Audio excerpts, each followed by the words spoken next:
Alors qu'il reste 4 grands prix à disputer cette année, une statistique a attiré mon attention. Tous les pilotes ayant terminé dans le top 3 en 2022 roulent pour Red Bull, Mercedes ou Ferrari. Tous, non.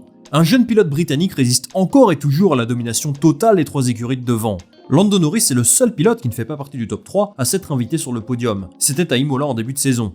Alors il a bien été aidé par une erreur de Charles Leclerc, mais si l'on regarde sa saison dans son ensemble, il faut dire que c'est du très haut niveau. 7ème du championnat avec déjà plus de 100 points, leader incontesté de son équipe alors que Ricciardo est à la peine, clairement, Lando c'est du très solide cette année. Pourtant, personne n'en parle, et moi je trouve ça dingue. Ce manque de reconnaissance est expliqué par 3 choses. Déjà, il roule pour McLaren, qui n'est pas l'écurie la plus médiatisée, en tout cas sur le marché francophone. Ensuite, le fait que son écurie évolue dans le midfield ne l'aide pas non plus. Le public regardera davantage les performances de Verstappen et de Leclerc, parce qu'il joue à l'avant de la grille. Les prestations de Norris à côté passent un peu inaperçues. Enfin, son coéquipier connaît une saison tellement mauvaise qu'on a du mal à se rendre compte du vrai potentiel de la McLaren. C'est toujours compliqué de déterminer ce que vaut la monoplace quand l'un performe et l'autre non. Pourtant, et malgré cette difficulté à évaluer le niveau de la McLaren, Lando Norris me donne le sentiment de faire une saison de haute facture. Mais est-ce vraiment le cas? Que vaut vraiment Lando Norris?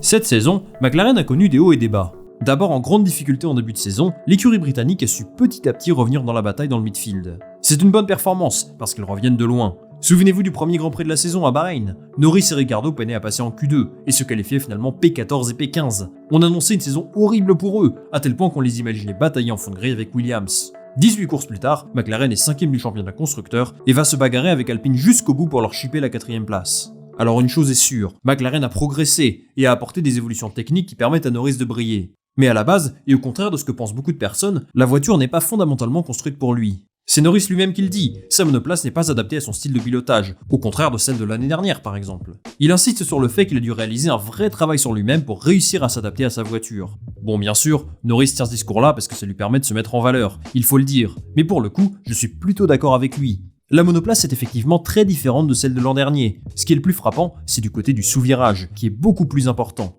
Comme vous le savez, il y a eu une révolution aérodynamique en F1 cette saison, qui a vu le retour de l'effet de sol. Cette évolution fait que la McLaren génère beaucoup plus d'appui aérodynamique et est particulièrement lente dans certains secteurs. Norris a réussi à s'adapter à cette monoplace, qui est si différente de ce qu'il a connu, et il a fait ça très rapidement. Et pour moi, l'adaptabilité est la qualité la plus importante cette saison. Beaucoup de pilotes ont été en difficulté, je pense à Carlos Sainz ou même Lewis Hamilton en début de saison, parce que ces monoplaces n'ont rien à voir avec ce qu'ils avaient pu connaître avant. Norris, en quelques week-ends seulement, a maîtrisé cette monoplace et ça a donné le ton pour le reste de la saison. Cette année, il s'est affirmé encore davantage comme le leader de McLaren. Pour rappel, c'est sa 4ème saison en F1 et depuis 2019, il a affiché une progression régulière. D'abord battu par Carlos Sainz, le premier moment marquant de sa carrière est son podium en Autriche à seulement 20 ans. Petit à petit, il a affiché une régularité exemplaire. Depuis 2020, il n'a connu que 3 abandons, c'est une stat vraiment impressionnante. Ça prouve également que la McLaren est plutôt fiable, et c'est sans doute la différence avec l'Alpine cette saison. Mais quand un pilote abandonne aussi peu, ça montre surtout qu'il commet très peu d'erreurs, et sur ce point-là, Norris a progressé. Ces résultats font que McLaren lui ont offert le statut de leader d'équipe, et c'est donc lui qu'on écoute davantage lorsqu'il cherche un feedback pour améliorer la voiture. Si l'on regarde en détail ses résultats cette année, force est de constater que McLaren a eu raison de le conforter comme figure de proue de l'écurie. Pour l'instant, face à Daniel Ricciardo, c'est 15-3 en qualif, 14-4 en course et surtout 72 points de différence. Forcément, Ricciardo connaît la moins bonne saison de sa carrière, et s'il se retrouve à cette place, c'est surtout de sa faute. Mais je pense qu'il ne faut pas sous-estimer ce que fait Norris pour autant. Dans une McLaren vraiment mauvaise à certains moments, il a su être performant. En toute discrétion, il a été très régulier toute la saison, ne terminant en dehors des points qu'à 3 reprises, sans compter son abandon à Miami. Si l'on regarde en détail ses résultats, on s'aperçoit qu'il récolte les petits points des 7ème et 8ème places minimum quasiment à chaque Grand Prix. Par exemple, entre Silverstone et le Hungaroring, il fait consécutivement P6, P7, P7, P7. Peu de pilotes dans le midfield sont aussi réguliers, à part Alonso et Ocon peut-être. Mais ce qui fait la différence par rapport à eux, c'est la fiabilité. Alonso en particulier a perdu un grand nombre de points à cause de problèmes mécaniques. Norris est très bon, mais il a encore des défauts. Je pense notamment à sa vitesse le dimanche, et peut-être au niveau de la stratégie, il a une marge de progression non négligeable. Toujours est-il qu'à seulement 22 ans, Norris est déjà une valeur sûre du championnat. C'est une performance remarquable, et j'ai l'impression qu'on ne s'en rend pas compte au vu des résultats de Leclerc, Russell et surtout Verstappen, qui sont tous jeunes et déjà extrêmement talentueux. Mais Norris peut-il se hisser au niveau des meilleurs pilotes du championnat et prétendre un jour à devenir champion du monde ?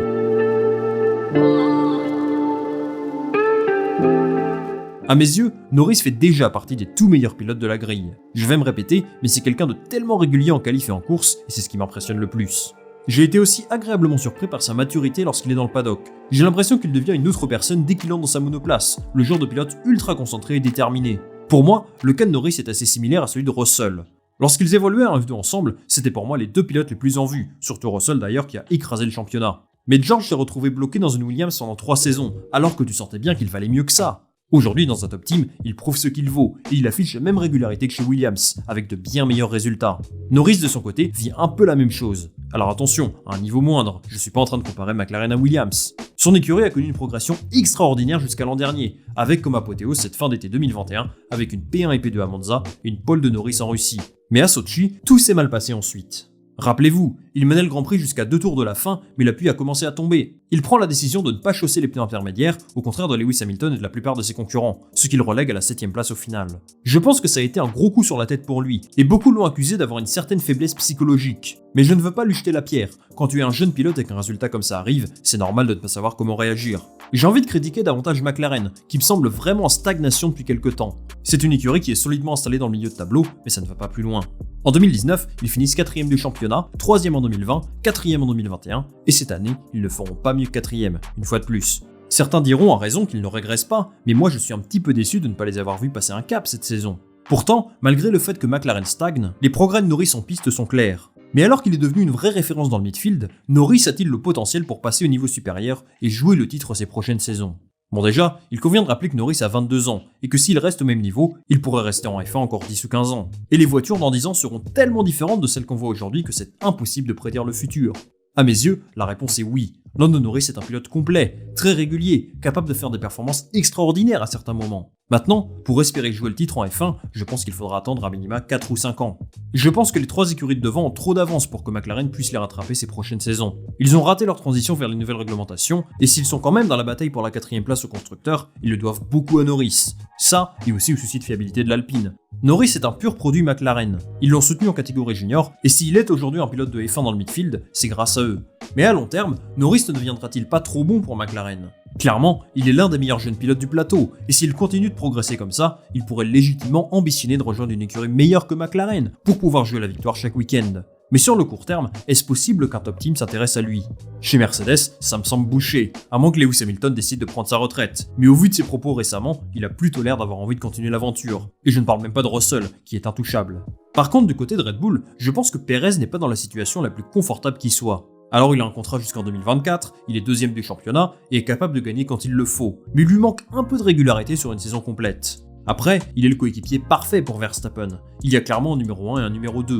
Je pense quand même que son irrégularité peut lui coûter sa place. Cette saison, ça va, parce qu'il n'y a pas trop de concurrence, mais si Ferrari et Mercedes reviennent au niveau, je pense qu'il pourrait être intéressé par un pilote plus constant. Si le jeune pilote Red Bull continue à ne pas donner satisfaction et que Perez fait une mauvaise saison l'année prochaine, je pense qu'il y a une possibilité pour Norris là-bas. Helmut Marko a déjà montré son intérêt il y a quelques temps, et en plus, Verstappen et lui sont hyper potes, donc franchement, ce n'est pas un scénario inenvisageable. Chez Ferrari, c'est un petit peu la même situation. Leclerc est intouchable, mais Carlos Sainz doit mieux faire sur une saison entière. Il a également un contrat jusqu'en 2024, mais il aura plus de pression l'an prochain. Il y aurait peut-être une possibilité pour Norris également, mais j'y crois un petit peu moins. Je pense que Binotto apprécie Sainz. À moins d'une saison désastreuse, à des années-lumière de Leclerc, je l'imagine aller au bout de son contrat. Norris pourrait aussi choisir de croire dans le projet de McLaren et de rester dans sa zone de confort. Après tout, il est le leader de la 4ème ou 5ème force du plateau, c'est quand même une bonne situation. Personnellement, j'aimerais à long terme le voir dans une écurie qui joue le titre. C'est un pilote qui est aujourd'hui dans l'ombre des Leclerc et Verstappen, mais je pense sincèrement qu'il a le potentiel pour jouer un championnat, s'il a la monoplace pour le faire. J'émets quand même des doutes sur ses capacités d'adaptation. Est-il capable d'évoluer au même niveau dans une autre écurie ? J'ai envie de croire que oui, mais on ne pourra en être sûr que quand il sera dans une équipe différente. Sa saison 2022 est en tout cas l'une des meilleures de la grille, et il mérite plus de crédit. Lando Norris fait partie d'une génération de jeunes pilotes si talentueuses, et je pense qu'on n'a pas fini d'entendre parler de lui. Les amis, c'est la fin de cette vidéo, merci beaucoup de l'avoir regardé. Dites-moi en commentaire ce que vous pensez de la saison de Lando Norris jusqu'à présent, et moi je lirai ça avec attention, comme d'habitude. Si vous aimez ce genre de vidéo, pensez à liker, à partager ça autour de vous, et surtout à vous abonner, ça m'aide beaucoup. On se retrouve très vite pour une nouvelle vidéo. Salut, à la prochaine.